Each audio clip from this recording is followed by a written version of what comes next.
Hi there! In this video, I will show you how to use two-way audio on your Eufy Indoor Camera E220. Let's get started. Firstly, we just need to open Eufy application, and after this, you will need to tap on this live translation. And now, you can see this microphone icon, which is for the speak function.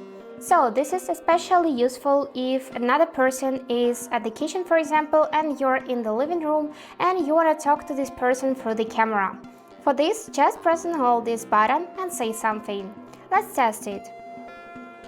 Hi guys! And here's how it works. So the sound is not so good, but if you will hold your phone not near the camera, the sound will be better. And also, don't forget to check the sound volume. For this, just tap the settings icon, then go in audio settings, and here set the speaker volume up to 80%. And that's it! I hope this video was useful for you, and thank you so much for watching.